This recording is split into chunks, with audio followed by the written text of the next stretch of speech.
चलिए जी, तो स्टार्ट करते हैं एसक्यूएल का क्लास 2, जो कि इंस्टेंस का सेकंड पार्ट हम स्टार्ट करते हैं। इंस्टेंस की 6 क्लासेस होंगी टोटल। ठीक है, मैं चाहता हूँ कि डीप डिटेल में एक एक चीज़ को पढ़े हम, कोई तृष्णा बाकी ना रहे किसी की। ठीक है, तो हमने लास्ट क्लास में क्या कवर किया था? लास्ट में क्लास में हमने कवर किया था लॉग राइटर पढ़ा था हमने, checkpoint, DB writer, SMON, database buffer cache का काम क्या है पढ़ा था, रीडू लॉग बफर कैशे क्या काम है वो पढ़ा था हमने, अनडू सेगमेंट्स क्या होते हैं, अनडू डेटा क्या होता है, और डेटा फाइल्स के अंदर टेबल्स का ओरिजिनल डेटा पढ़ा ये हमने पढ़ा था। कंट्रोल फाइल्स के बारे में हमने पढ़ा था, वो सिंक्रोनाइजेशन के काम आता है। ठीक है, पूरे डेटाबेस को यही चला रहा होता है, सिंकिंग वगैरह यहीं से चेक होती है, और रीडू लॉग में रीडू डेटा राइट होता है। ये हमने पढ़ा था लास्ट क्लास में। ये शॉर्ट ब्रीफ ओवरव्यू था। अब चलते हैं मजीद, जो इसमें बैकग्राउंड प्रोसेसेस हैं इस इंस्टेंस के अंदर वो पढ़ेंगे, और एसजे के अंदर मजीद जो कंपोनेंट्स हैं वो पढ़ेंगे। अब एसजे के अंदर क्या क्या रह गया था? शेयर्ड पूल रह गया है, ठीक है, लार्ज पूल और जावा पूल रह गया है। बाकी बफर कैश और रीडू लॉग हमने कर दिया। ठीक है, और बैकग्राउंड प्रोसेस में कौन से रहते हैं? आर्क रहता है, डीएनएन रहता है, एसएनएन रहता है, और पीमोन रहता है। हालांकि थोड़ा सा ओवरव्यू दिया था मैंने। ठीक है, फिर आएंगे हम पीजीए के ऊपर। अच्छा, शुरू करते हैं आज आर्क से। ठीक है, आर्क जो है उसको कहते हैं archive, redo log archive. Archive किसका होता है? रीडू लॉग का होता है, और किसी का नहीं, ये बात याद रखें। एरोज बने हुए हैं, देखिए आप गौर से, कि रीडू से डेटा उठता है, कौन उठाता है? आर्क उठाता है। देखो उठ रहा है, यहां से एरो जा रहा है, डेटा यहां से यूं जा रहा है, उसकी कॉपी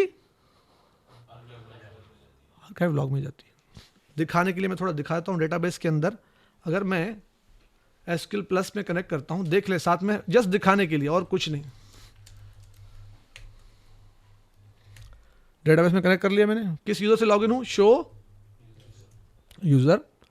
सुपर यूजर से लॉगिन हूं, मैं कहता हूं आर्काइव, आर्काइव लॉग लिस्ट। क्या कह रहा है? Automatic archival disabled, database log mode, no archive mode. अभी इस वक्त आर्काइव मोड बंद है, इसका मतलब वो आर्काइव का प्रोसेस चल ही नहीं रहा। कौन सा वाला? ये वाला। जब आप एक कमांड है, उसके थ्रू आप आर्काइव इनेबल करते हो, जैसे वो कमांड में चलाऊंगा तो ये प्रोसेस बैकएंड पे स्पॉन हो जाएगा, जनरेट हो जाएगा।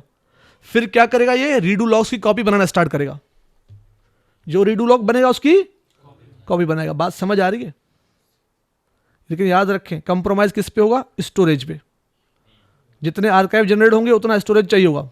अभी जो मेरा जो इस पे है आर्काइव मोड डिसेबल्ड है, मतलब स्टोरेज का खैर है, मतलब स्टोरेज पे लोड इतना नहीं है, लेकिन सिक्योरिटी थोड़ी कम है डेटाबेस की इस वक्त। डेटा लॉस के चांसेस थोड़ा उससे ज़्यादा है। वैसे तो नहीं है, लेकिन फिर भी अगर देखा जाए तो किसी हद तक है। लेकिन जब आर्काइव इनेबल करूंगा, स्टोरेज पे कंप्रोमाइज कर रहा हूँ, सिक्योरिटी और मजीद डेटा की स्ट्रांग हो जाएगी, बढ़ जाएगी। समझ रहे हैं बात को? एक कॉपी डेटा की आपके पास ऑफलाइन आ जाएगी। इसको offline copy of redo log भी कहते हैं। जब आगे मजीद पढ़ेंगे इसको डिटेल में और तो फिर डिस्कस करेंगे, जब हार्ड ड्राइव के हम पोर्शन पे। अभी जो हमारा मेन टारगेट जो है वो ऊपर वाला पोर्शन डिस्कस करना है। नीचे की फाइलों को जस्ट हम ऊपर से टच कर रहे हैं। इन नीचे की हार्ड ड्राइव की फाइलों को हम डीप डिटेल में पढ़ेंगे, एक एक को। ये एक पूरा लेक्चर है हर एक फाइल के ऊपर। रीडू लॉग का पूरा एक लेक्चर होगा, आर्काइव के ऊपर पूरा एक लेक्चर होगा। तो आप इससे अंदाजा लगाएं, वो 2-2 घंटे का लेक्चर होगा हर एक फाइल के ऊपर। तो समझो कि मजाक तो है नहीं। फिलहाल हम आर्किटेक्चर को समझ रहे हैं, बना भी नहीं रहे हैं, समझ रहे हैं। इंस्टेंस का काम देखते जाएं। आर्काइव लॉग, आर्काइव प्रोसेस का बात समझ आ गई क्या है? आर्क को जब आप इनेबल करते हो तो रीडू लॉग की कॉपी उठाए कहां बना रहा होता है? आर्काइव में बना रहा होता है, ताकि एक और कॉपी आ जाए इसकी यहां पर। ठीक है, अच्छा, ये क्लियर हो गया? कोई सवाल इसमें? देखो कितना आसान है। रीडू लॉग बफर से उठा रहा है लॉग राइटर और राइट कर रहा है रीडू में। रीडू से फिर डेटा उठ के आर्काइव यहां बना रहा है।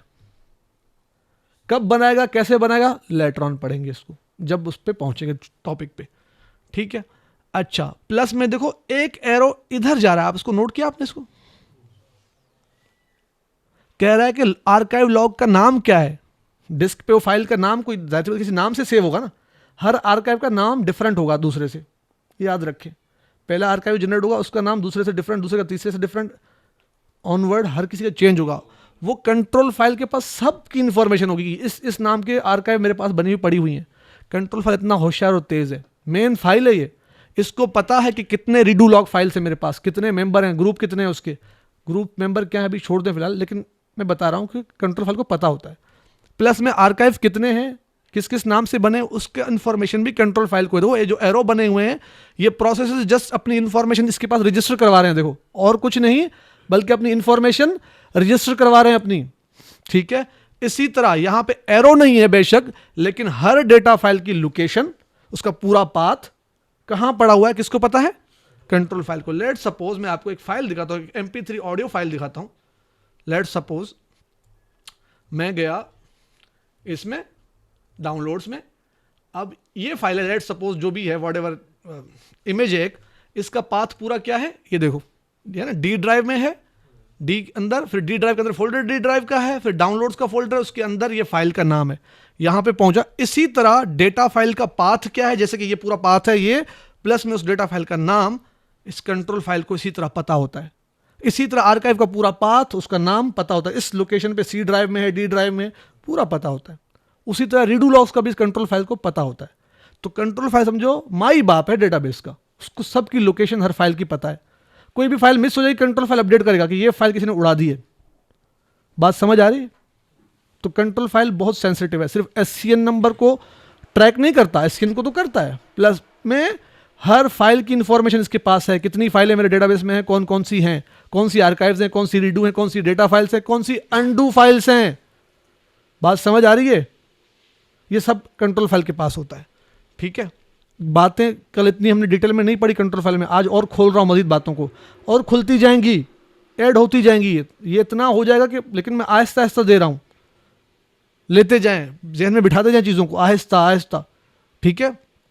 क्लियर हो गया? आर्क कंप्लीट हो गया, समझ आ गया? ऑफलाइन कॉपी है रीडू लॉग की, ठीक है। अब आते हैं SSN पे और DNN पे। D is for dispatcher, NN मतलब नंबर ऑफ डिस्पैचर, जितने मर्जी बनाओ, ठीक है, number of dispatchers. SNN is a shared server, number of shared server. अच्छा, ये दोनों इसने यहां पे बना के दिखा दिए, ये भी ऑप्शनल है, जरूरी नहीं होते, ये भी जरूरी नहीं है। जब आप शेयर्ड सर्वर चलाते हो तो फिर डिस्पैचर चलता है साथ में।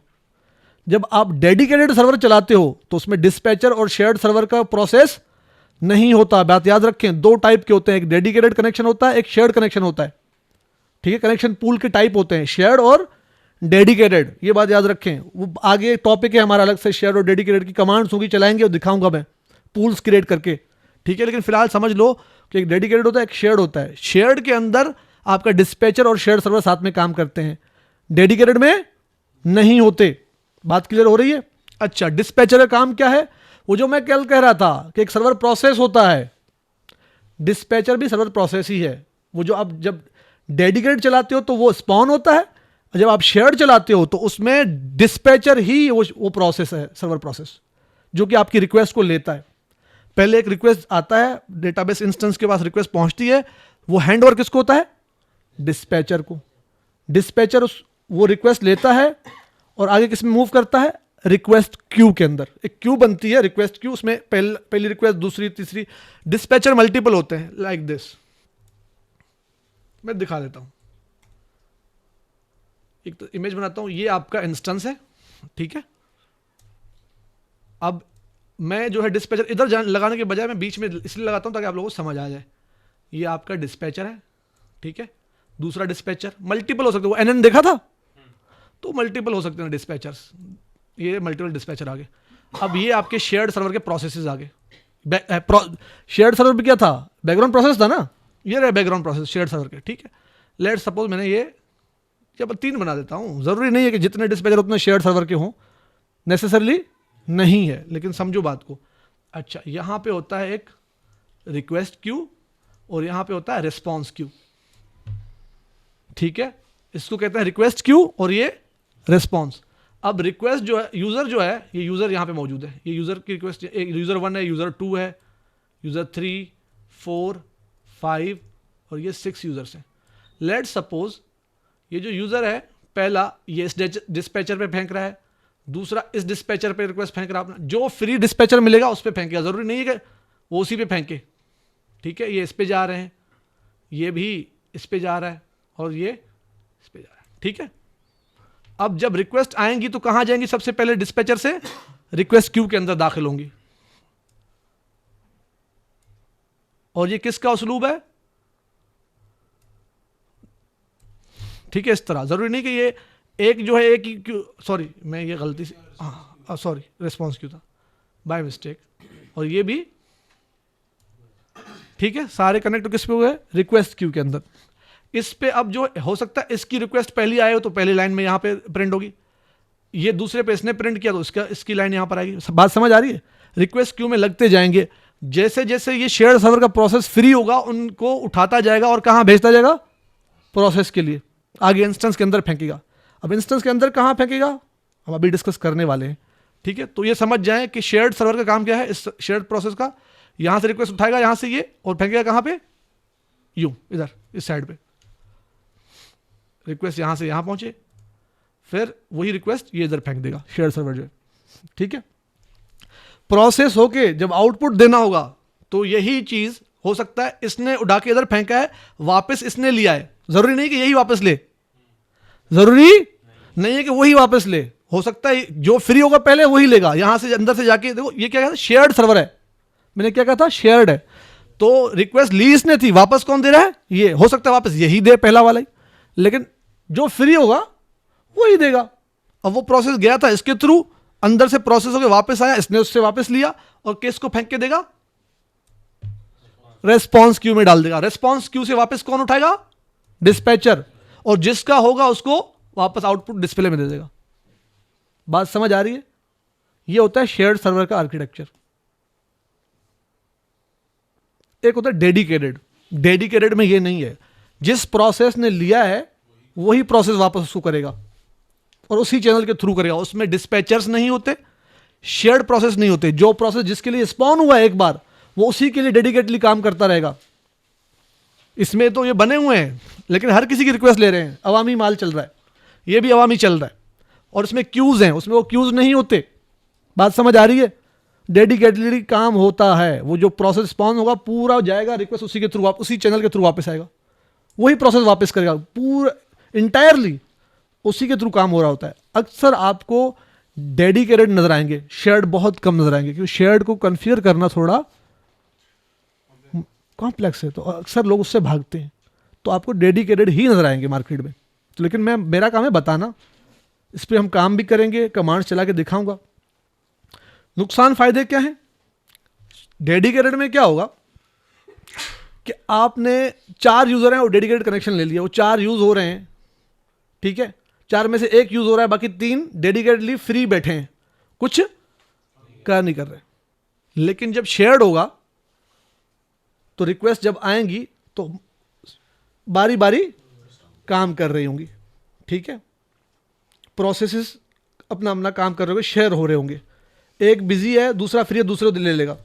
इसमें एक बिजी हो गया तो वेट, दूसरे को क्या करना पड़ेगा, डेडिकेटेड में वेट करना पड़ेगा, ठीक है। इसमें जब हाँ रिक्वेस्ट क्यू और आपका रेस्पॉन्स क्यू छोटे होंगे और या बड़े होंगे और आपके ये प्रोसेस कम है तो इधर जगह तो ज़्यादा है, प्रोसेसेस जो है ये डेटा ला रहे हैं कम ला रहे हैं, क्योंकि कम है रिक्वेस्ट, यूज़र वो आपने 5000 यूज़र बना दिए और आपने डिस्पैचर 4 बना दिए, लोड ज़्यादा डाल दिया ना, 4 डिस्पैचर हैं, 5000 यूज़र्स हैं, और आप बोलते नहीं यार 5000 के लिए कम से कम 100 डिस्पैचर तो हों, हर एक डिस्पैचर 100 यूज़र को मतलब कितने हो गए, अगर 100 का 50 को हर डिस्पैचर एंटरटेन करेगा, थोड़ा डिस्ट्रीब्यूट लोड हो जाएगा। इसी तरह शेयर सर्वर के प्रोसेस भी आपको बढ़ाने पड़ेंगे, ठीक है, वरना क्या होगा कि एक जगह से तेजी से आ रहा है, दूसरी जगह पे स्लोनेस होगी, दोनों जगह पे ऐसे मैकेनिज्म रखना पड़ेगा। अच्छा ये आप बोलो यार मैं वन टाइम में कैसे अंदाजा लगा सकता हूँ, अब वन टाइम में अंदाजा लगा ही नहीं सकते।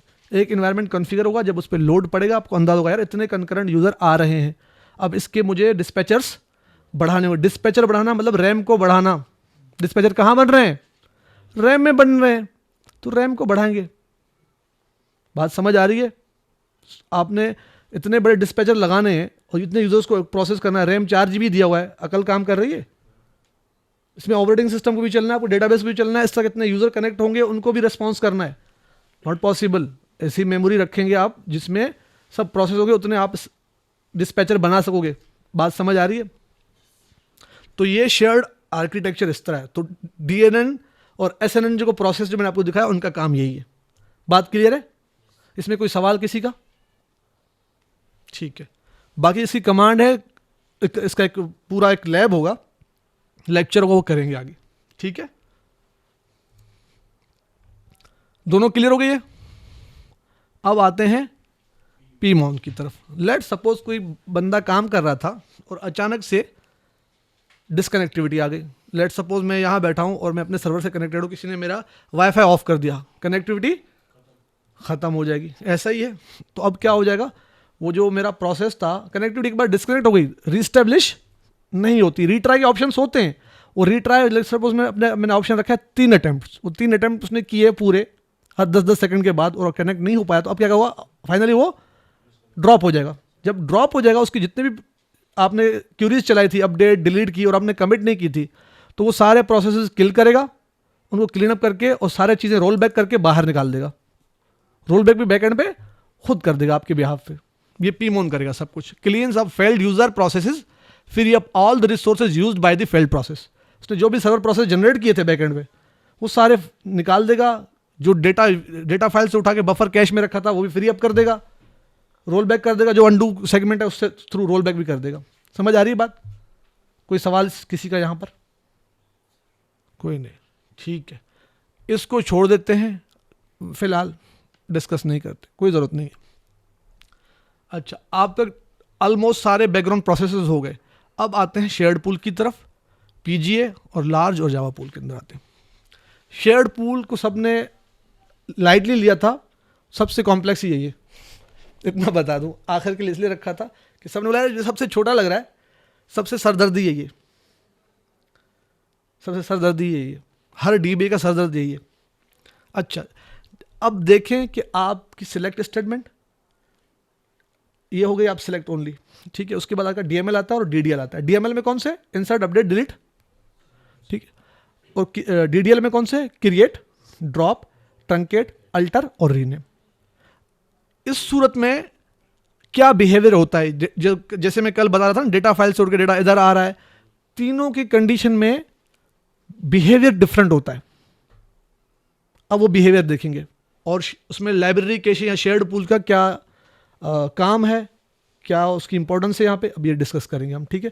पहले तो हम सिंपली पढ़ रहे थे, डेटा आया गया, अब उसको डिटेल में पढ़ रहे हैं कि डीएमएल की सूरत में कैसे बिहेव करेगा, सिलेक्ट स्टेटमेंट की सूरत में कैसे बिहेव करेगा, और डीडीएल की सूरत में कैसे बिहेव करेगा, ठीक है। अब आज स्टार्ट करते हैं।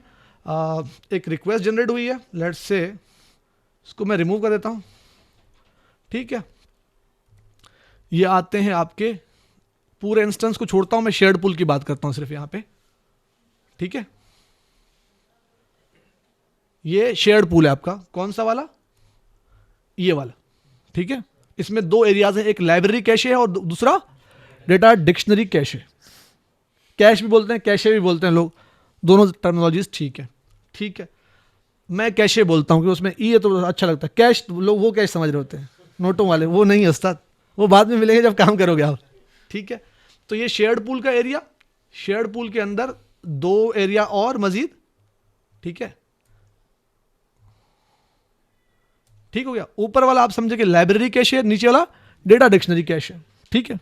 और ये और पूरा एक खुद क्या है, शेयर्ड पूल है। लिखने की जरूरत मुझे नहीं है, आई थिंक वो इमेज से आप देख के क्लियर समझ जाएंगे कि शेयर्ड पूल है, लाइब्रेरी कैश और डेटा डिक्शनरी कैश। वही मैंने इमेज यहाँ पे बना के दिखा दिया आपको। ये उस तरह मिला के लिखने की जरूरत नहीं है, चौकड़ियाँ बाद में अलग अलग लिखें बनाए तब भी कोई मसला नहीं है, जस्ट समझाना मकसद है हमारा। लेट सपोज अब स्टार्ट करते हैं सिर्फ सिलेक्ट से, पहले स्टार्ट करते हैं सिलेक्ट से। अच्छा, इसमें बफर कैश भी डाल देता हूँ, ये बफर कैश है, डीबी बफर कैश ऐसे ही, और ये रीडू लॉग कैश, ठीक है। ओके, बैकग्राउंड प्रोसेसेस यहाँ बना देता हूँ, ये लॉग राइटर है, डीबी राइटर और चेक पॉइंट है, ऐसे ही है। मैं थोड़ा इनमें लिख देता हूँ ताकि आसानी हो, समझ आए कि भाई ये क्या है क्या। DBWR डीबी राइटर,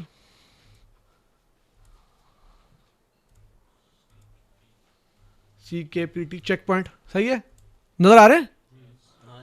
और ये है आपका LGWR लॉग राइटर। ये इसके आगे n लिखने की भी जरूरत नहीं, आपको पता है वैसे ये number of dB writer multiple हो सकते हैं, ठीक है। अब बात करते हैं एक यूजर, ये यूजर है आपका यहाँ पर जिसने रिक्वेस्ट करना है डेटाबेस की तरफ, सिलेक्ट जिसने चलाया है, इसने लेट सपोज चलाया है सिलेक्ट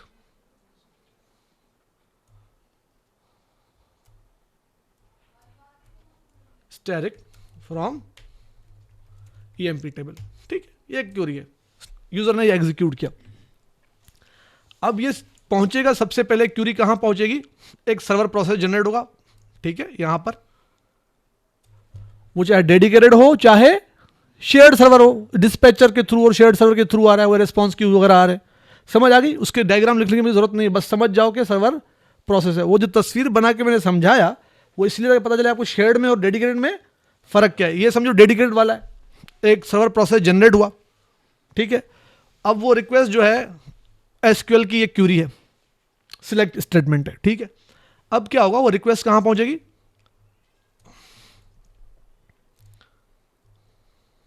यहां पर लाइब्रेरी कैश में।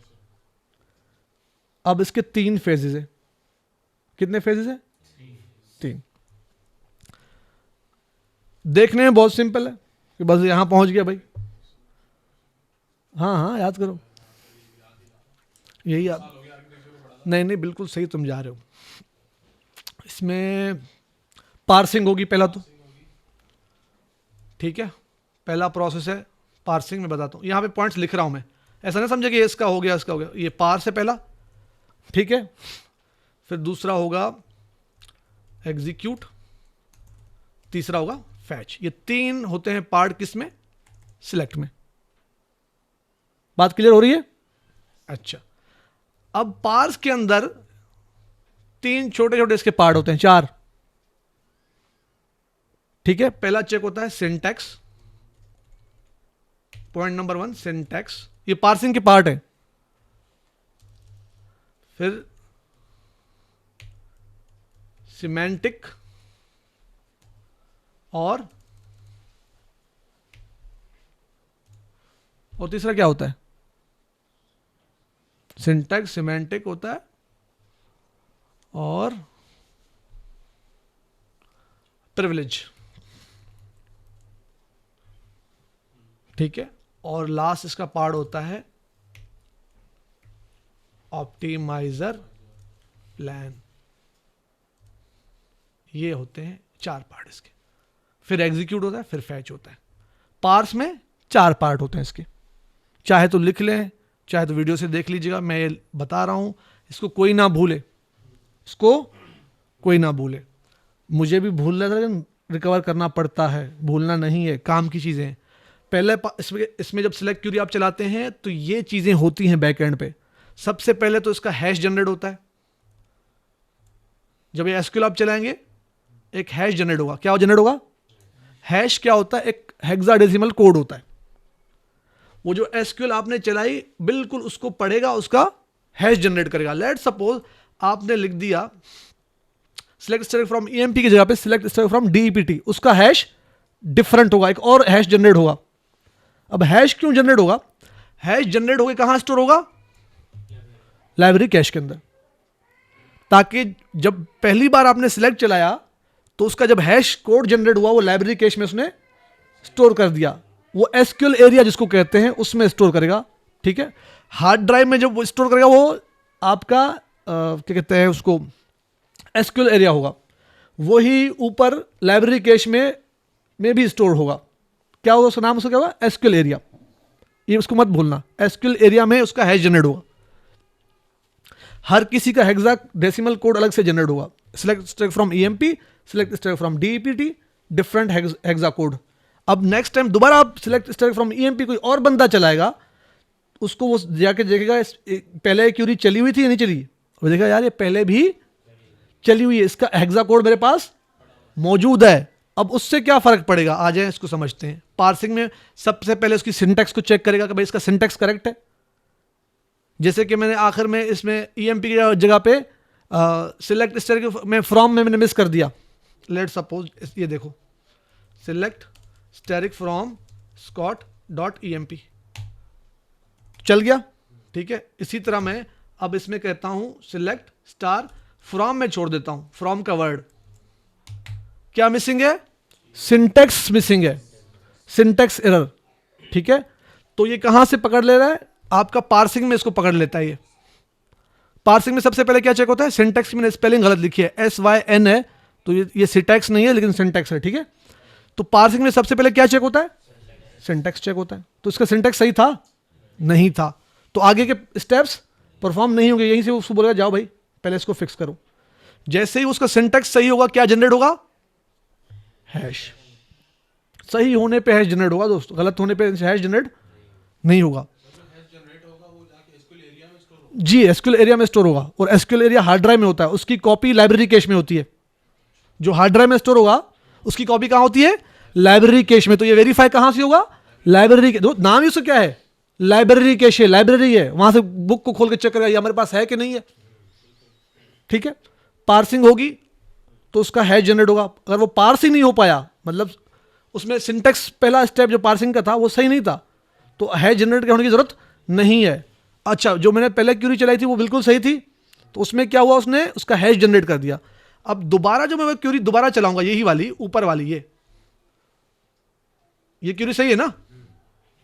एक बार जो पहले मैंने चलाया उसका हैश जनरेट हो चुका होगा, दूसरी बार में जब मैं चलाऊंगा उसने हैश जनरेट नहीं किया, वो सेम हैश उसने यूज किया, उसने पहचान लिया इस नाम का सिंटैक्स मेरे पास पहले पास पड़ा हुआ, उसका हैश ये रहा। तो पहला जो स्टेप है सिंटैक्स वाला जिसमें वो हैश जनरेट करता है, स्किप होगा इस बार। ज्यादा फास्ट हो गया, पहले से ज्यादा फास्ट हो गया ना।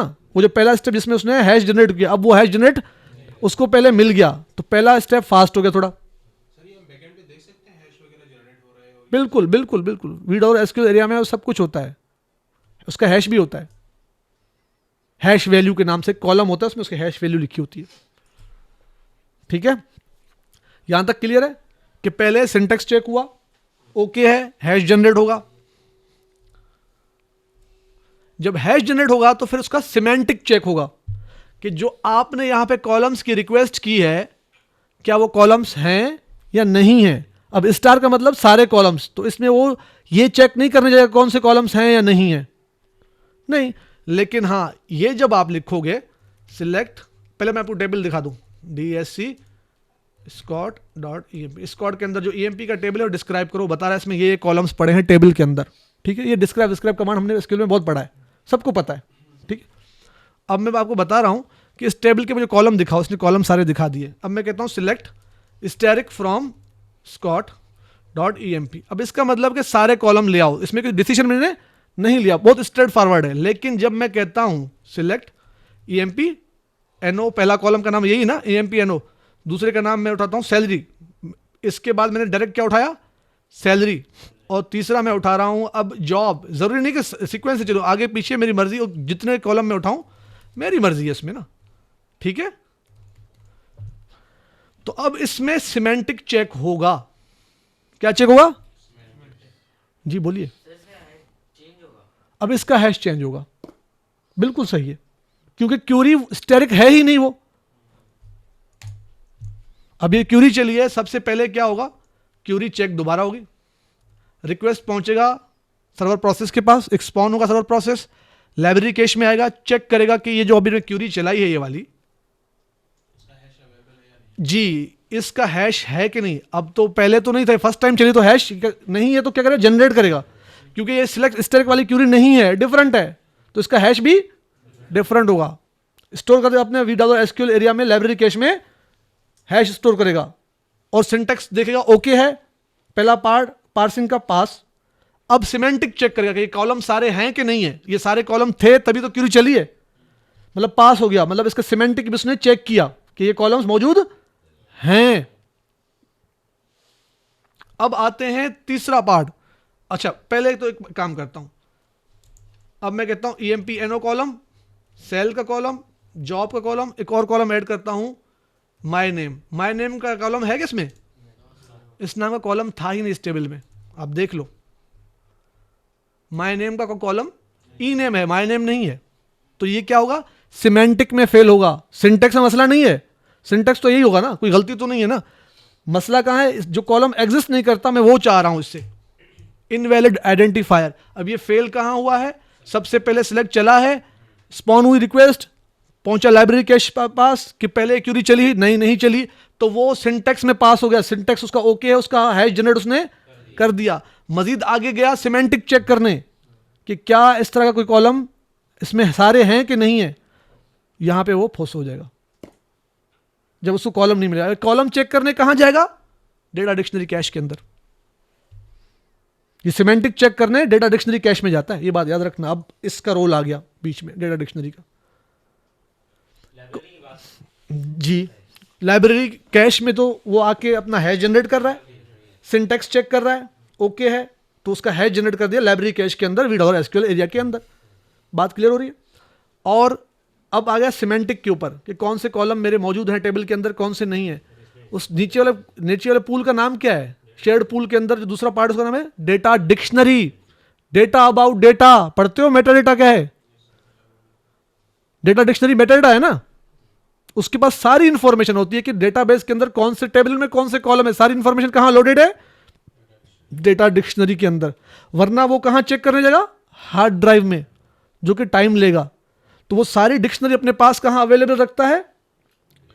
डेटा डिक्शनरी कैश के अंदर, ताकि वो सिमेंटिक वहीं से फौरन चेक कर ले, ड्राइव पे ना जाए। जब भी डेटाबेस आप स्टार्ट करते हो तो पूरी की पूरी डिक्शनरी वहां से लोड होती है। डिक्शनरी बहुत बड़ी नहीं होती, मेटा डेटा बहुत छोटे, उसमें इंफॉर्मेशन जो है कि कौन से कॉलम है, कौन से टेबल है, इनकी इंफॉर्मेशन कहां होती है? डेटा डिक्शनरी कैश में। तो वहां से वो चेक करेगा कि भाई इस नाम के कॉलम्स हैं कि नहीं है। होंगे तो सिमेंटिक भी पास, अगर कॉलम एग्जिस्ट नहीं करता तो क्या करेगा? Semantic fail. ये भी जो भी हुआ है अभी, ये क्या हुआ? सिमेंटिक में क्या हो गया? फेल हो गया कि ये कॉलम उसको डेटा डिक्शनरी में नजर नहीं आया। तो उसने बोला कि भाई ठंडे हो जाओ, ये तो है ही नहीं मेरे पास। तो आगे तीसरा स्टेप नहीं चलेगा, जो कि क्या है? प्रिविलेज चेक करने नहीं जाएगा। अब प्रिविलेज से क्या मुराद है?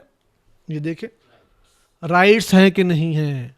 लेट सपोज मैं कनेक्ट करता हूं अभी दूसरे यूजर से, connect Yusuf identified by, sorry connect Yusuf, और उसका पासवर्ड रखा था मैंने टाइगर। ये ठीक है। अब यूजर चेंज हो गया, पहले तो सुपर यूजर से लॉगिन था, अब कौन से यूजर से लॉगिन हूं? यूसुफ से। मैं कहता हूं सिलेक्ट ई नेम, ई नेम का कॉलम तो है ना, जॉब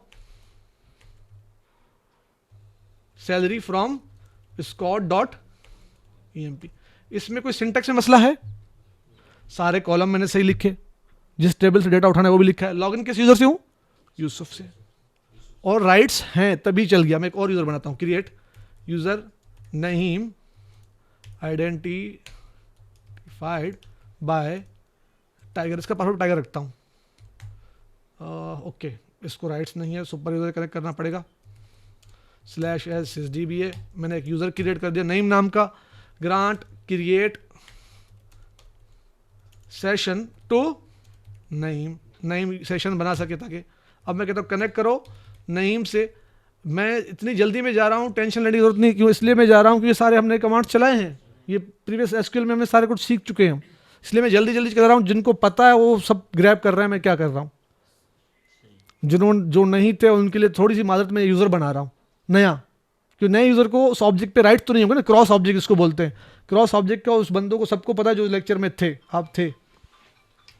नईम से कनेक्ट करो, पासवर्ड टाइगर है। अब वही क्वेरी नईम से चलाऊंगा जो अभी यूसुफ से चलाई थी मैंने, ये वाले। यूसुफ शो यूजर के यूसुफ था, यूसुफ ने एक क्वेरी चला ली थी, ठीक है, सब कुछ सही था। अब मैं कहता हूं शो यूजर, यूजर कौन सा है दिखाइए, नहीं में। अब मैं वही क्वेरी सिलेक्ट ये चला रहा हूं,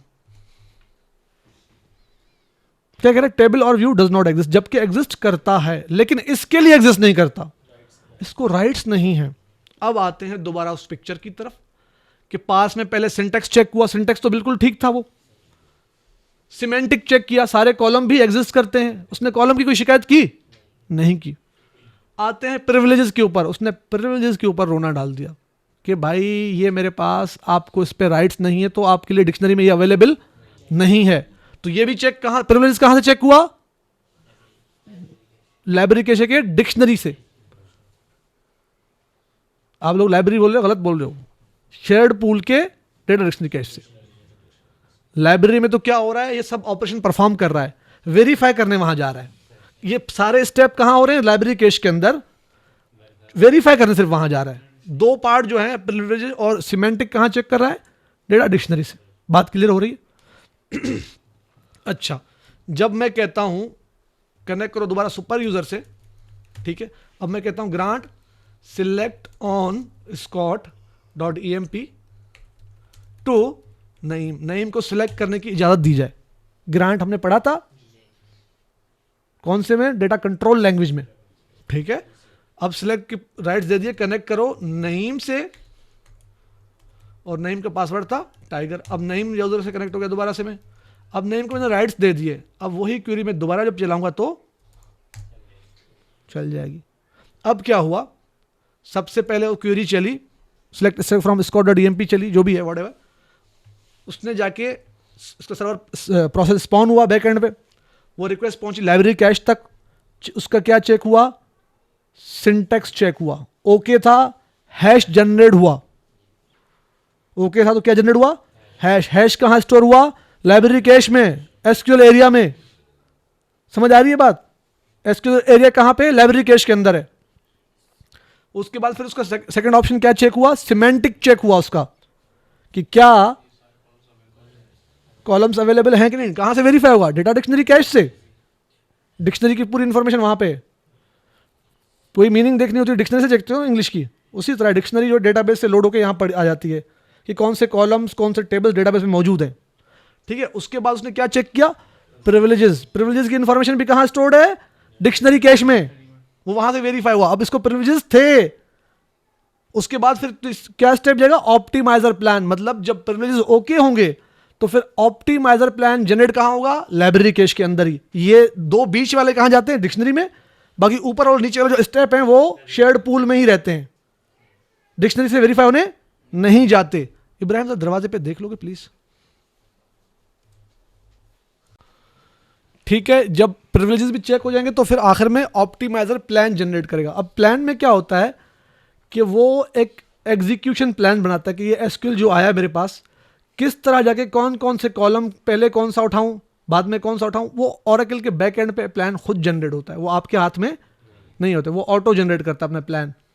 जो ऑप्टिमाइजर होता है ओरेकल का, वो अब ये काम खुद करता है बैक एंड पे। भाई ये क्यूरी सब कुछ ओके था, अब इसको इस प्लान के तहत एग्जीक्यूट करके डेटा ले आऊंगा मैं। पहले इस डेटा फाइल के अंदर घुसूंगा, फिर उस डेटा फाइल में जाऊंगा, फिर ये कॉलम वहां से उठाऊंगा, मैं ये कर दूंगा, मैं वो कर दूंगा, वो सारा बैक एंड पे खुद कर रहा होता है। वो एक प्लान बनाएगा, अपने पास प्लान भी स्टोर करेगा, कहाँ करेगा, लाइब्रेरी कैश के अंदर। फुटबॉल खेल रहा है, छोड़, बच्चा फुटबॉल खेल रहा है तभी दरवाजा नॉक हुआ है तो वो एग्जीक्यूशन प्लान अपने लाइब्रेरी कैश में स्टोर कर देगा। अब नेक्स्ट टाइम जब वही क्वेरी चलेगी, अभी जो चलाई यूसुफ अपना नईम ने, तो वो क्या होगा, सिंटैक्स दोबारा चेक, पहले तो आएगा चेक करेगा सिंटैक्स वही है, हैश उसका मौजूद है, तो हैश वाला पार्ट स्किप, फिर नेक्स्ट करेगा सिमेंटिक ओके है, प्रिविलेजेस ओके है, लेकिन ये चेक जरूर कर, ऐसा नहीं कि चेक नहीं, ये चेक दोबारा होंगे क्योंकि किसी ने रिवोक कर दिया, तो जो ग्रांट किया था मैंने सिलेक्ट, वो रिवोक भी तो हो सकता है ना। रिवोक पहले किस यूजर से, नेम से ना, SSGB है, मैं कहता हूं रिवोक, रिवोक मतलब वापस लो वो राइट्स, ठीक है। Select on score.emp from Naeem से वापस ले लो सिलेक्ट की क्यूरी, चलाने की राइट्स वापस ले लो, कनेक्ट करो नईम से, और पासवर्ड उसका टाइगर है। मैं वही क्यूरी सिलेक्ट की दोबारा चलाता हूं, शो यूजर चेक करो कौन सा यूजर है, नईम है बिल्कुल। मैं उठाता हूं वही क्वेरी, इसका मतलब कि पहला स्टेप जो है, हैश तो उसको मिल गया, उसने हैश दोबारा जनरेट नहीं किया होगा। सिमेंटिक भी उसने चेक किया, कॉलम ओके हैं, प्रिविलेज में जाके फंसा, मतलब कि सिमेंटिक और प्रिविलेज हर बार चेक होंगे, ठीक है। हो सकता है वो कॉलम किसी ने ड्रॉप कर दिया हो, सिमेंटिक में मसला आ जाएगा। कॉलम जो आपने लिखे हैं वो कॉलम ड्रॉप भी तो कर सकते, टेबल से याद है किसी को, डीडीएल हमने पढ़े थे, तो उसमें कॉलम किसी ने ड्रॉप कर दिया, सिमेंटिक तो चेक होगा ना।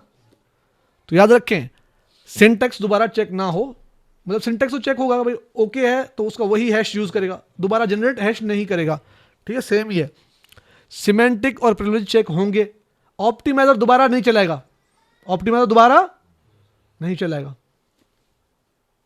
वही एग्जीक्यूशन प्लान यूज करेगा, सेम जो पहले उसके पास मौजूद था, ठीक है। अच्छा, उसके बाद जब सारे स्टेप पार्सिंग के कंप्लीट कर लेगा तो फिर किस में जाएगा, एग्जीक्यूट में जाएगा। एग्जीक्यूट करने जाएगा, डेटा उठा के लाएगा कहां से, जो डेटा फाइल्स में होंगी कहाँ आएंगे, बफर कैश में रखेगा। उसके बाद जो जहाँ का डेटा होगा उसको डिस्प्ले कर देगा, वो फैच के थ्रू फैच करके उसको सर्वर प्रोसेस के थ्रू वापस दे देगा। बात समझ आ रही है। तीसरे में एग्जीक्यूशन है उसकी, मतलब वो बफर कैश के लिए डेटा लेने जाएगा। ये जब पास हो जाएंगे, मतलब लाइब्रेरी कैश और डिक्शनरी कैश में अपना खेल कंप्लीट करेगा अपना, तब जाएगा एक सर्वर प्रोसेस और डेटा फाइल से डेटा लाएगा और वहां के बफर कैश में रखेगा। ठीक है, बफर कैश में लाएगा और काम का जो डेटा है उसी को लेके आएगा। एग्जीक्यूशन होगी, जो काम का डेटा प्रोसेस होगा वही फैच होके कहाँ, फैच तीसरा लास्ट पार्ट चलेगा फैच का। फैचिंग होगी कहाँ, रिवर्स डेटा उठा कहाँ दे देगा, जिस यूजर ने रिक्वेस्ट चलाई है, वो चाहे डिस्प्ले की सूरत में या फाइल स्टोर की सूरत में, जो हमने दोनों कल परसों दिखाए थे आप लोगों को। ठीक हो गया, बात क्लियर है। सिलेक्ट में ये 3 पार्ट क्लियर हो गए, पार्स, एग्जीक्यूट और फैच। ठीक है, इसमें कोई कंफ्यूजन, कोई सवाल? फैच मतलब कि उठा के देना। ठीक है, पहले तो हम डिटेल में नहीं गए थे, अब डिटेल में गए सिलेक्ट के बैक एंड में होता क्या है तमाशा। बात क्लियर है, कोई सवाल किसी का? अच्छा, पार्स के ऊपर आते हैं। पार्स में 2 होते हैं, एक सॉफ्ट पार्सिंग होती है, एक हार्ड पार्सिंग होती है। सॉफ्ट पार्सिंग इज कि क्यूरी पहले से चली हुई है और कुछ चीजें वहीं मिल गई लाइब्रेरी कैश के अंदर, उसकी इंफॉर्मेशन, जैसे कि ऑप्टिमाइजर का प्लान पहले से ही पड़ा हुआ है, हैश उसका पहले से ही पड़ा हुआ है। ठीक है, सिंटेक्स उसका पहले से ही करेक्ट चेक हुआ है, तो वो उसका ये चीजें ये सॉफ्ट पार्सिंग में आ जाएंगी। मतलब ये स्टेप परफॉर्म नहीं होंगे, सिर्फ 2 स्टेप परफॉर्म बीच में होंगे। कौन से? सिमेंटिक और प्रिविलेज तो चेक होंगे ही होंगे, बाकी ऊपर वाला पार्ट जो सिंटेक्स का है और जो नीचे का पार्ट है ऑप्टिमाइजर का, ये दोनों परफॉर्म नहीं होंगे, तो इसको बोलेंगे सॉफ्ट पार्सिंग। मतलब पार्सिंग इजीली हो गई, सॉफ्टली हो गई, दोबारा रिपीट नहीं किया उसने वो प्रोसेस को, अपने काम को दोबारा न्यू चीजें नहीं बनाई। अगर वो चीजें फर्स्ट टाइम चल रही हैं तो क्या होगा, हार्ड पार्सिंग होगी। मतलब वो दोनों स्टेप्स भी करेगा, पहला वाला सिंटेक्स वाला उसका हैश जनरेट करेगा और ऑप्टिमाइजर प्लान भी उसका बनाएगा, एसक्यूएल एग्जीक्यूशन प्लान भी बनाएगा, डेटा किस तरह लेके आऊँ, वो सोच के जो उसका रास्ता है डेटा का लाने का, किस किस डेटा फाइल से रीड करूँ, कहाँ से उठा के लाऊँ, वो पूरा जो रोड मैप है वो बनाएगा अपने लिए। लेकिन वो बहुत जल्दी हो जाता है, ऐसा नहीं कि आप सोचो बहुत 2 घंटे, ऐसा नहीं है, वो फास्ट काम कर रहा होता है बैक एंड पे। ठीक है, बात समझ हो गई। सॉफ्ट पार्सिंग, हार्ड पार्सिंग में बात क्लियर हो गई। अच्छा, अब इस दौरान कभी भी डेटा आपका यहाँ डेटा फाइल से उठ के बफर कैश में आता है, जब वो ज़रूरत नहीं होती, जो सिलेक्ट वाला जब ज़रूरत नहीं होगी तो वो रिप्लेस हो जाते हैं। ऐसे ही है, बफर कैश के अंदर एक डेटा आपके आगे सिलेक्ट की क्यूरी आपने चलाई, वो डेटा फाइल से उठ के बफर कैश में आई है, वो फैच होकर यूज़र को रिजल्ट मिल भी गया। अब उस डेटा का काम यहाँ पर नहीं है, लेकिन वो पड़ा होता है जब तक कोई और डेटा उसको रिप्लेस ना कर दे। बात समझ आ रही है।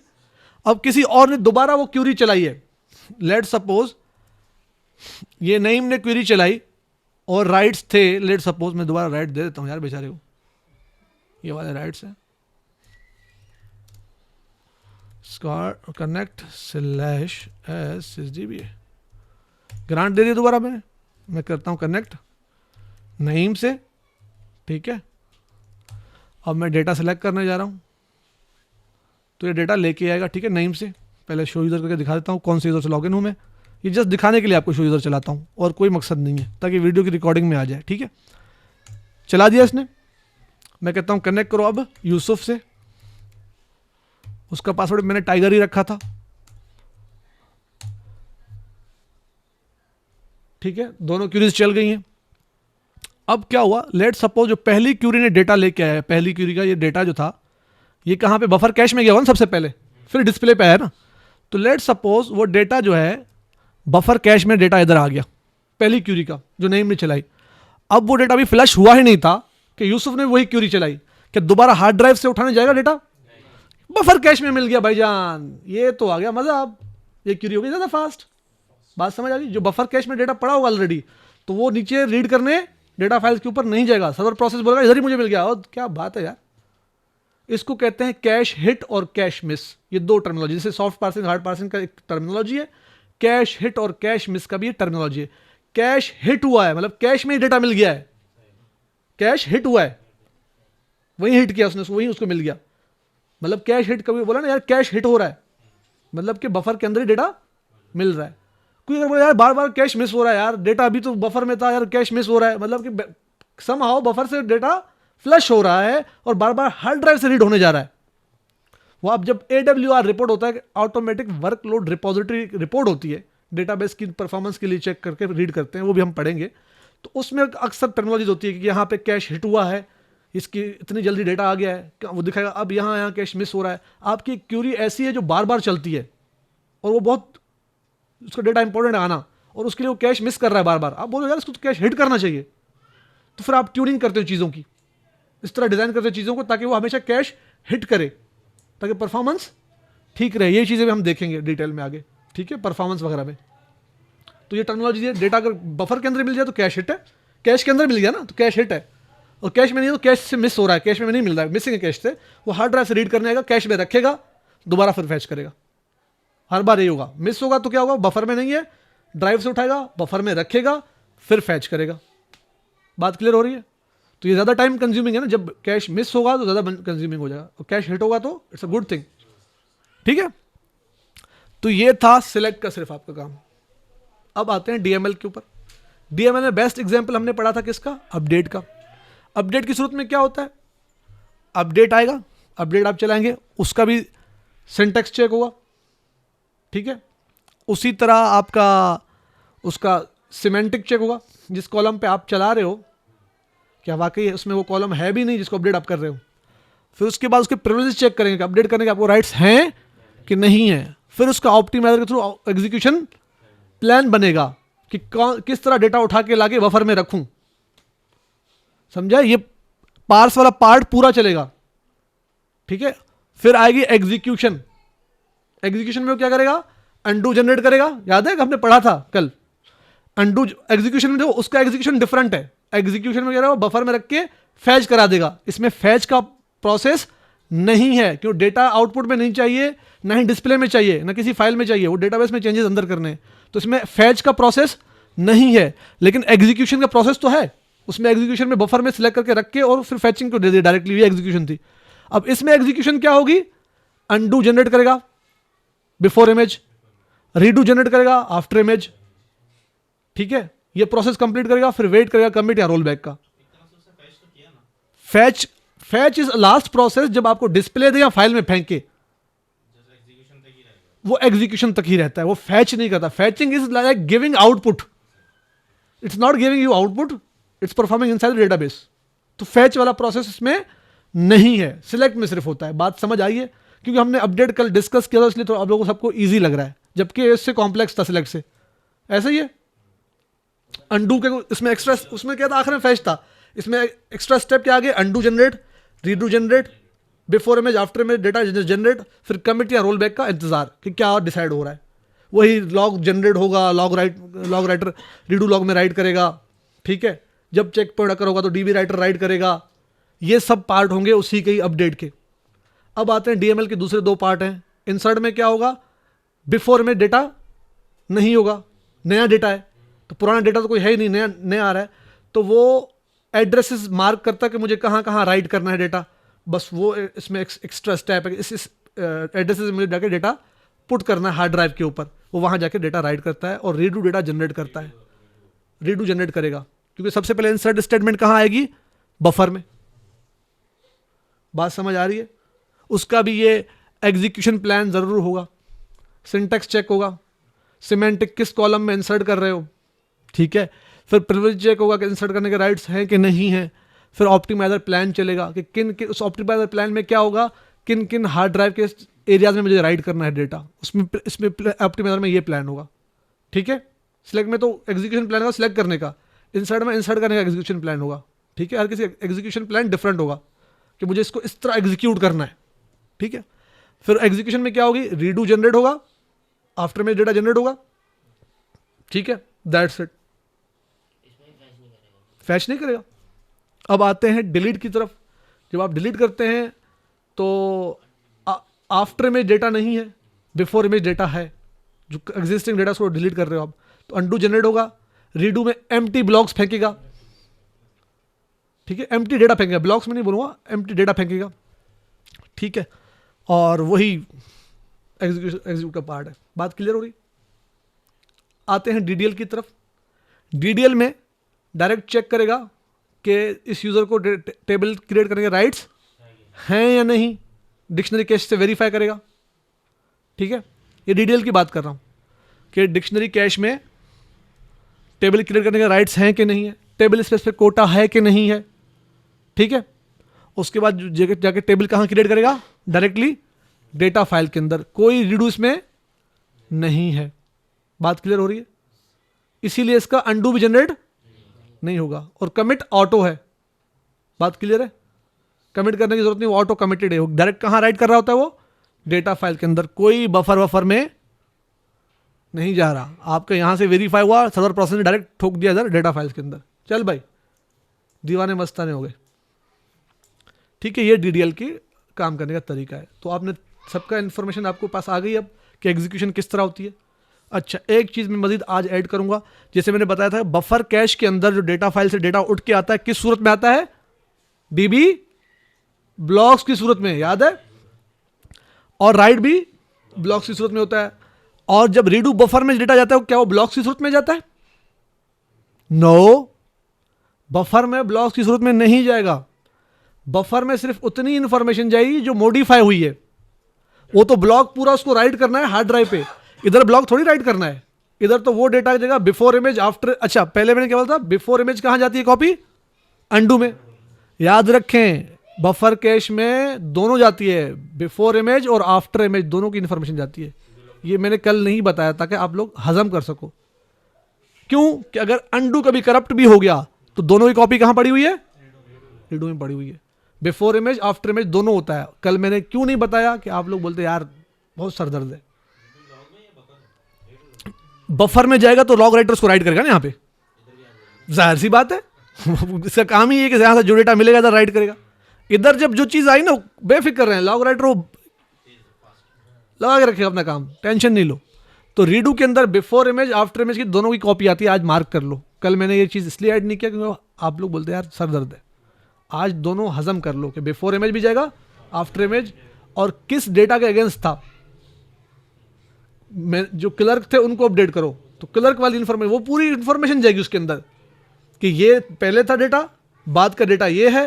लेट्स सपोज आपने 10 को 20 किया है, जहां पे क्लर्क थे उनको ये इंफॉर्मेशन विथ एशियन इंफॉर्मेशन कहां जाएगी, बफर कैश में। और ये बिट्स और बाइट्स में होगा, जबकि वो इधर ब्लॉक में होगा। अब बिट और बाइट राइट करना ज्यादा फास्ट है या ब्लॉक राइट करना ज्यादा फास्ट है? बिट बाइट ज्यादा फास्ट है। बात समझ आ रही है? इसलिए लॉग राइटर जल्दी काम कर रहा होता है आपके डीबी राइटर से, और डीबी राइटर इंतजार कर रहा होता है चेक पॉइंट का, जबकि बफर कैश से लॉग राइटर ये इंतजार नहीं कर रहा होता। तो इसीलिए ज़्यादा फास्टर होता है, मतलब आपका डेटा सेफ होता है, सिक्योर होता है। बात क्लियर है ये? अब इन कोई बैकग्राउंड के बाद प्रोसेस के बारे में पूछ सकते हो। कोई सवाल है किसी का? कोई सवाल किसी का बैकग्राउंड प्रोसेस के ऊपर के बैकग्राउंड प्रोसेस का कोई सवाल? इसको छोड़ दो, ये फारिग है, इसको बाद में डिस्कस करेंगे किसी दिन दिल किया तो। जी, कीप डिफॉल्ट छोड़ दो, ये आपके थोड़े जब आप परफॉर्मेंस पे आएंगे जब हम तब डिस्कस कर लेंगे, जरूरत है नहीं इनको डिस्कस करने की। अब देखें ना, इसमें आपको कह रहा है रिसाइकिल। अब देख लो, remove the buffer from memory as soon they are not needed. वही जो मैंने बताया कि जो यार जिनका काम नहीं है बफर से उनको फ्लश कर दो, ऐसे ही ना ओवरराइट करने के काबिल हो जाते हैं। और जो डर्टी ब्लॉक्स हैं जो अभी तक राइट नहीं हुए डेटा फाइल के अंदर, क्या उनको आप रिसाइकिल कर सकते हो? नहीं, स्टिल वो राइट ही नहीं हुए हैं, तो उनके ऊपर क्या लगा हुआ है, लॉक लगा होता है। वो डेटा उसमें से आप रीड भी नहीं कर सकते। जो जिनके ऊपर आपने जो बफर्स डर्टी हैं उनको तो आप रिमूव करना छोड़ो, आप रीड भी नहीं कर सकते। क्यों? डेटा फाइल में राइट नहीं हुई है। अब आप बोले यार रीड जब नहीं कर सकते फिर कैसे काम चलेगा? यार वो अंडू में डेटा जो फेंक रहा है उसकी कॉपी, एक अंडू में इसकी कॉपी जो जा रही है वहां से रीड कर रहे होते ना आप। जैसे मैंने आपको कल दिखाया था, जब आप चला रहे हो, लेट सपोज मैं एक चला रहा हूं यहां से, पहले हमने किया भी था डिलीट, मैं कनेक्ट करता हूं पहले, कनेक्ट स्कॉट जो ओनर है उसका, उससे कनेक्ट करता हूं, ठीक है। शो यूजर, कौन सा यूजर है? स्कॉट। डिलीट फ्रॉम ईएमपी, कितने रोज डिलीट हुए?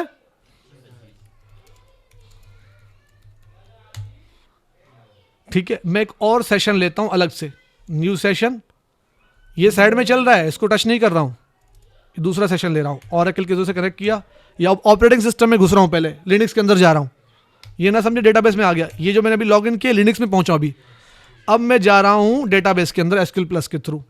क्योंकि डेटाबेस यही लैंग्वेज समझता है, लिनक्स की लैंग्वेज नहीं समझता, वो एसक्यूएल की क्यूरी लैंग्वेज समझता है। ये डेटाबेस से कनेक्ट हो गया। शो यूजर, वही यूजर है देखो। अब मैं कहता हूं सिलेक्ट स्टैटिक फ्रॉम ईएमपी, क्या आएगा?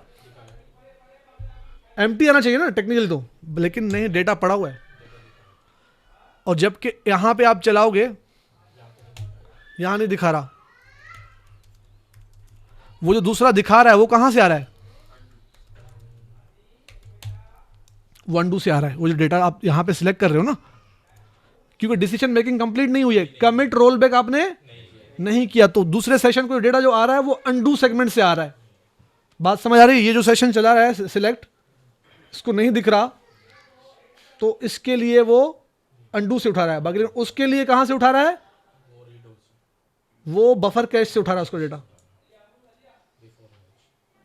जी, बिफोर इमेज जो कॉपी जो है, जिसको वो उसने मॉडिफाई, जो डर्टी ब्लॉक्स है ना, ये डर्टी ब्लॉक्स राइट ये ला रहा है, वो पिछला जो है। और डर्टी ब्लॉक्स में क्या पड़ा हुआ है? नो रो सिलेक्ट, तो ये डर्टी बफर्स ला रहा है। इसके लिए सिर्फ डर्टी बफर्स अलाउड है सिलेक्ट करना, बाकी दूसरे डर्टी बफर को टच नहीं कर सकते। वो उनको अगर रिक्वेस्ट चाहिए तो कहां से उठाएगा? अनडू से। अब आपको समझ आई कि जो रिसाइकिल है वो डर्टी नहीं हो सकते, जो सिलेक्ट वाले जो चल गए। अच्छा, once I will commit then वो क्या हो जाएगा? रिसाइकिल कर सकते हो उसको, फिर वो अलाउ हो जाएंगी फ्लश करने के लिए, रिप्लेस करने के लिए। तो जो रिसाइकिल लिखा हुआ है वो उसका पार्ट, आप पढ़ोगे आपको समझ आ जाएगी।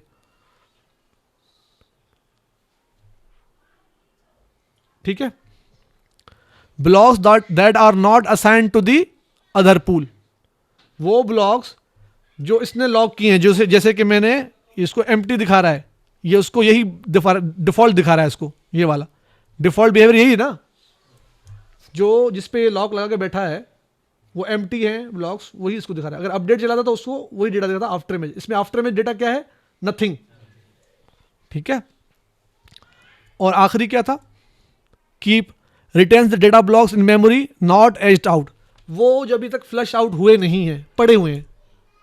ठीक है, लेकिन फ्लश हो सकते हैं, फ्लश। और ये क्या है? ये डिफॉल्ट, ये इसका डिफॉल्ट बिहेवियर है कि अगर डीएमएल चला है, कमिट नहीं है, तो स्टिल होल्ड। बात क्लियर हो रही है? जब तक चेक पॉइंट अकर नहीं होगा तब तक वो राइट नीचे, तब तक इसको छोड़ेगा भी नहीं। जी, बात क्लियर हो रही है? ये तीनों क्लियर हो गए, कीप, डिफॉल्ट और रिसाइकिल। ये इतना था भाई, वो वही बातें रिपीट में वो ब्लॉक में उसने दिखाया। ना भी इन टर्मिनोलॉजी को याद ना भी करने की जरूरत है। वो जो मैंने बताया था ना, फ्लश हो जाता है, ओवरराइट हो जाता है, वो तब तक अलाउ नहीं करा जब तक आपका राइट नहीं होता, तब तक उसको ओवरराइट नहीं कर सकते। वही टर्मिनोलॉजीज है, बस उसने वर्ड्स में डिफाइन की, दैट्स इट, और कुछ नहीं है। उसके अलावा कोई सवाल? आखिरी चीज रह गई है पीजीए, प्रोग्राम ग्लोबल एरिया। ये कह रहा है non shared memory area allocated to server process. जब भी आपका सर्वर प्रोसेस जनरेट होता है उसको पीजीए एलोकेट होता है। लेट सपोज यासिर ने लॉगिन किया, इसको पीजीए का थोड़ा, पीजीए का पूल एक ही है, उसका एक टुकड़ा आपको एलोकेट होगा, वो पूल सिर्फ आपका है। अब यासिर ने लॉगिन किया, लेट सपोज 2 GB का पीजीए आपका। अब यासिर ने लॉगिन किया, पूरा पूरा 2 GB यासिर का नहीं हुआ, उसमें से हो सकता है 1 KB या 2, 4, 5 KB आपको दे दिया उसने पीजीए से। वो 5 KB में कोई और यूजर एक्सेस नहीं कर सकता, वो नन शेयर्ड है, सिर्फ आपका है 5 KB। अजीज ने लॉगिन किया, पीजीए इसको भी एलोकेट होगा, वो 2 GB में से 5 KB तो आपने खा लिए, 10 MB इसको दे दिए, 10 MB इसने रिजर्व कर लिए, क्योंकि उसका प्रोसेस थोड़ा बड़ा काम करने के लिए था। पीजीए करते करते जितने जो लॉगिन होते जाएंगे उसको पीजीए देता जाएगा। जब 2 GB कंज्यूम हो जाएगा तो पीजीए एग्जॉस्ट हो जाएगा। ठीक है, तो पीजीए इतना साइज रखो कि जब तक यूजर अपना काम करता रहे उतना उसको एलोकेट काम करने। अच्छा, अब पीजीए जब एग्जॉस्ट हो जाता है तो उसकी सूरत में क्या होता है वो बताता हूँ मैं आपको। अच्छा, पीजीए में क्या काम होता है? आप जब भी ग्रुप बाय लगाते हो, क्यूरी में ग्रुप बाय लगाते हो ना, ग्रुपिंग करते हो उनकी, ग्रुप बाय आपने पढ़ा है, एग्रीगेट फंक्शंस के साथ लगता है जब। और उसके बाद ऑर्डर बाय क्लॉज आपने पढ़ा है सॉर्टिंग के लिए। वो जो ग्रुप बाय, ऑर्डर बाय या फिर ज्वाइन आप लगाते हो, ज्वाइन भी लगाते हो, याद है? ज्वाइन में डेटा 2 टेबल से ज्वाइन हुआ, फिर तीसरे टेबल में ज्वाइन करते हो, तो वो आर्जी तौर पे ज्वाइनिंग जो कर रहा है उनकी, वो कहां पे कर रहा होता है? पीजीए में। सॉर्टिंग भी कहां कर रहा होता है? ग्रुप बाय कहां कर रहा होता है? पीजीए।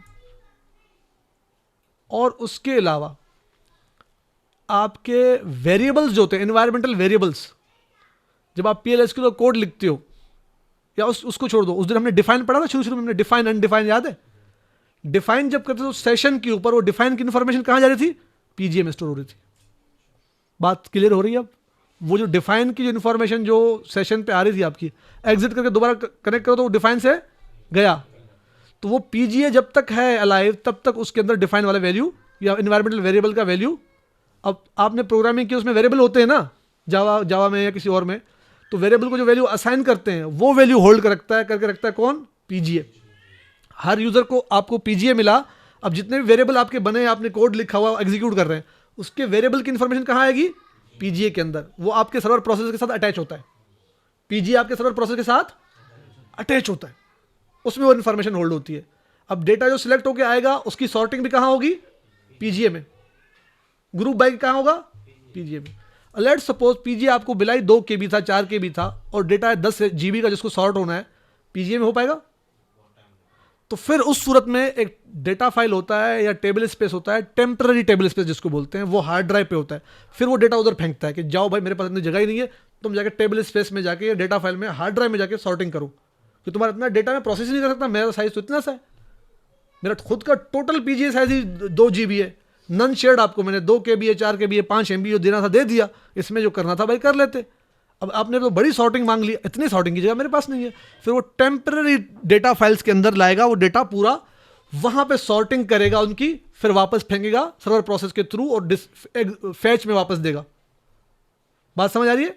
फिर फैच में वापस देगा। क्या था सिलेक्ट में? फैच का आखिरी पार्ट फैच था ना, तो फैचिंग के थ्रू उसको वापस दे देगा। सॉर्टिंग वगैरह कहां होगी? फिर टेम्पररी डेटा फाइल्स के अंदर। हर डेटाबेस में टेम्पररी डेटा फाइल होता है, दिखाता हूं। Select name from $v temp sorry मैं कनेक्ट नहीं हूँ, सुपर यूजर से नहीं हूँ, क्योंकि लोअर यूजर को ये चीज़ें इन्फॉर्मेशन नहीं दिखाएगा, क्योंकि ये डेटाबेस एडमिनिस्ट्रेशन लेवल की चीज़ें हैं। तो देखो इसको वही क्वेरी चल गई है जब मैंने सुपर यूजर से चलाया। इस पाथ पे एक फाइल पड़ा हुआ जिसका नाम है temp.dbf, मतलब डेटाबेस फाइल है, ठीक है, वो डेटाबेस का फाइल है जिसका नाम है temp01, और इसमें क्या परफॉर्म होगा? टेम्पररी ऑपरेशंस परफॉर्म होंगे। बात क्लियर हो रही है? तो जब ज्यादा डेटा होगा तो PGA में नहीं होगी सॉर्टिंग, बाकी वेरिएबल की इंफॉर्मेशन कहां स्टोर होगी? PGA में। बात क्लियर हो रही है? अच्छा, अब थोड़ा सा इसमें PGA में मैं एक चीज और ऐड कर दूं। 2 टाइप के सर्वर थे, एक डेडिकेटेड, एक शेयर्ड। डेडिकेटेड में आपका PGA सर्वर प्रोसेस के साथ, यूजर के साथ लग जाता है, सर्वर प्रोसेस जनरेट हुआ यूजर का, उसी के साथ PGA एलोकेट हो जाता है। ऐसे ही है आपका जो सॉर्टिंग की इंफॉर्मेशन PGA में ही होती है, ऐसे ही है, वेरिएबल एनवायरमेंटल भी वही होती है। अब आते हैं शेयर्ड के ऊपर। अगर शेयर्ड सर्वर प्रोसेस में आए हैं आर्किटेक्चर में, तो उसमें क्या था?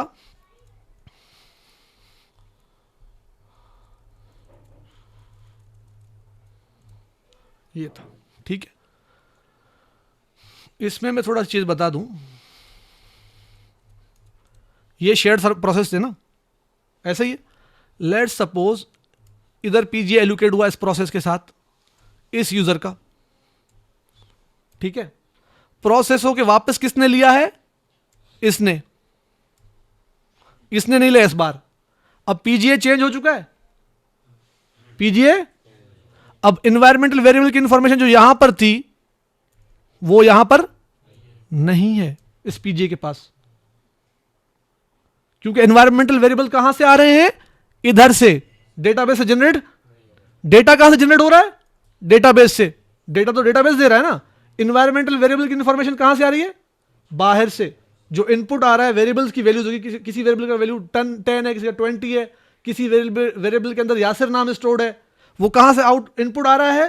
प्रोग्राम से, जो कि बाहर से आ रहे हैं, ठीक है।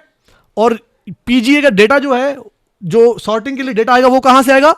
डेटाबेस से। याद रखिए, एनवायरमेंटल वेरिएबल्स बाहर से आ रहे हैं, डेटा की इंफॉर्मेशन डेटाबेस से जा रही है। अब मुझे बताएं, बाहर से जो एनवायरमेंटल वेरिएबल की इंफॉर्मेशन इसने स्टोर की थी, अब वापसी में इसके पास क्या वो इंफॉर्मेशन है? PGA के पास नहीं। तो शेयर्ड आर्किटेक्चर के अंदर आपकी इन्वायरमेंटल वेरिएबल की वैल्यू PGA में स्टोर नहीं होती। सॉर्टिंग बेशक PGA में होगी, क्यों? क्योंकि डेटा बाहर से आया ही नहीं है, डेटा यहां से सॉर्ट होकर इधर आएगा सॉर्ट होने के लिए, वो चाहे इसके पास जाए या इसके पास सॉर्टिंग के लिए जाए, जिस बंदे का होगा डेटा उसको सॉर्ट करके उसी को देगा ना। तो सॉर्टिंग ये करे या ये करे मसला नहीं है, ये सॉर्ट करके जिसका डेटा था वापस उसी को ही दे रहा है जो कि इधर था। समझ आ रही है? वापस वो सॉर्ट करके कहां फेंकेगा? इस पूल के अंदर, रेस्पॉन्स पूल से इनमें से कोई भी डिस्पैचर उठा के उसको वापस दे देगा। बात समझ आ रही है? अच्छा, अब आप सोच रहे हो इन्वायरमेंटल वेरिएबल की वैल्यू फिर कहां स्टोर होती है? इन्वायरमेंटल वेरिएबल की वैल्यू आपके शेयर्ड पूल के अंदर एक होता है यूजर ग्लोबल एरिया, यूजीए, वहां पे स्टोर जाके होता है फिर, जो कि उस तस्वीर में नहीं है। वो समझिए शेयर्ड पूल के अंदर तीसरा एक और पार्ट है जिसको कहते हैं यूजीए। वो आपके जब आप शेयर्ड सर्वर चलाते हो तो उसमें बनता है, डेडिकेटेड में, क्योंकि डेडिकेटेड में जिससे आया था उसी से ही वापस जाएगा। तो इन्वायरमेंटल वेरिएबल की वैल्यू जहां से इनपुट आया था उसी से आउटपुट में वापस ले जाएगा, भाई ये इन्वायरमेंटल वेरिएबल के वैल्यूज थे, ठीक है। लेकिन जब आप डेडिकेटेड नहीं शेयर्ड चलाते हो तो वापसी दूसरे रास्ते से अगर जा रही है तो वो वैल्यू जो पहले के पास थी दूसरे के पास नहीं होगी। जो बाहर से जो आई थी पीजीए में, इस पीजीए पे या दूसरे पीजीए में वापसी में नहीं है, कि वापसी के लिए कोई और रास्ता हो सकता है, सेम नहीं हो सकता। तो वो कहां रखता है? यूजर ग्लोबल एरिया में। तो वेरिएबल वहां स्टोर हो गए, जब भी वैल्यू जिसकी जो वेरिएबल जिसका होगा वो उसी को जाके हिट करेगा कि ये वेरिएबल फलाने यूजर का था, उसको जाके हिट करो। समझ आई? एक बार लाएगा उधर रख देगा, फिर यहां से उसकी जरूरत नहीं होगी, क्योंकि स्टोर आगे करता ही यूजीए में है, यूजर ग्लोबल एरिया में। वो इन्वायरमेंटल वेरिएबल की सिर्फ वैल्यू वहां स्टोर करेगा, बाकी सॉर्टिंग वही उसकी पीजीए में होता है। बात क्लियर हो रही है? और पीजीए पूरा नहीं पड़ेगा तो क्या करेगा? टेम्प से काम लेगा। कोई सवाल इसमें यहां पे?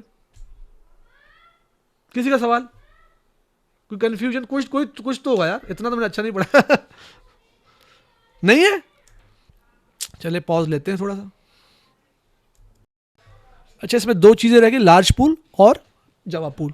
जावा पूल ऑप्शनल है, चाहे क्रिएट करें चाहे ना करें। जब क्रिएट करेंगे तो वो पूल यूटिलाइज होगा, जब नहीं करेंगे तो वो कुछ एरिया ऑटोमेटिकली इंस्टेंस से उठा के यूज कर लेगा खुद से। जावा पूल कब काम आता है? जब आप कोई जावा का ऑब्जेक्ट कहां स्टोर करते हैं? डेटाबेस के अंदर। लेट सपोज मैं देख लूं अगर इस डेटाबेस में कोई जावा का ऑब्जेक्ट है या नहीं। लेट मी सी, होना तो चाहिए। मैं देख लेता हूँ एक दो जावा ऑब्जेक्ट ना, क्योंकि जैसे मैंने आपको लॉजिकल ऑब्जेक्ट्स होते हैं आपके टेबल, ट्रिगर, सिनोनिम, इस तरह जावा के क्लासेस होते हैं, वो भी डेटाबेस के अंदर स्टोर कर सकते हैं आप। वो बाकायदा एरिया बना होगा उसका, मैं दिखाता हूँ। ये मैं आया सीएस के यूजर से, इसके अंदर जरूर होगा। स्क्वाड के अंदर तो कोई जावा का ऑब्जेक्ट नहीं है। आगे जावा देखो, कुछ हो तो बेहतर है, अल्लाह करे।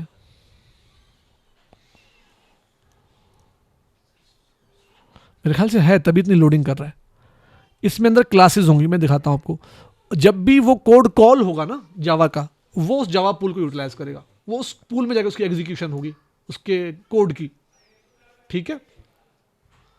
क्योंकि जावा क्लास को उस क्यूरी के साथ उसको चलाना है साथ में, ठीक है। तो फिर वो जाएगा जावा पूल के अंदर, वो ऑप्शनल है, चाहे ना भी क्रिएट करो तब भी कोड जावा के चलते रहेंगे, ठीक है। और लार्ज पूल आपका जो बैकअप वगैरह आप चलाते हो, डेटाबेस के बड़े बड़े बैकअप्स, वो लार्ज पूल को यूज करते हैं। लेकिन लार्ज पूल नहीं डिफाइन होगा तो ऑपरेटिंग सिस्टम से ऑटोमेटिकली मेमोरी यूटिलाइज कर लेगा, आपको उसकी गर्ज नहीं है, उसको ऑप्शनल है। मैंने बताया अगर आप रखोगे बहुत बड़ा पूल तो उसी को यूटिलाइज करेगा, अगर नहीं रखेंगे तो ऑपरेटिंग सिस्टम से खुद ब खुद वो अपना प्रोसेस एलोकेट करके, अपना मेमोरी एलोकेट करा के और अपना बैकअप चलाएगा। बात क्लियर हो रही है? तो ये आपके लार्ज पूल और जावा पूल है दोनों। अब देखें, लार्ज पूल साइज 0 MB है, ऑप्शनल है, allows Oracle to request large memory allocation, backup restores from separate pool to prevent contention from other applications, ताकि दूसरे मेमोरी को टच ना करे, बस उसी इतने MB या GB में काम करता रहे। वरना वो बैकअप बहुत ज़्यादा बड़ा है तो उतने ऊपर नीचे मेमोरी वो फ्लक्चुएट करता रहेगा, ठीक है। और जावा पूल के बारे में डिटेल नहीं बताई, लेकिन मैंने आपको बता दिया जावा क्लासेस को एग्जीक्यूट करने के लिए पूल यूटिलाइज होती है। बात क्लियर है? कोई सवाल इसमें? तो ये दोनों चीज़ें भी क्लियर हो गई। बाकी नीचे का पोर्शन पूरा हार्ड ड्राइव पे डिटेल में हम जाएंगे एक एक के, ठीक है। यहाँ की क्लास को यहीं रखते हैं, दैट्स इट। आपका समझो कि इंस्टेंस का पार्ट कंप्लीट हो चुका है।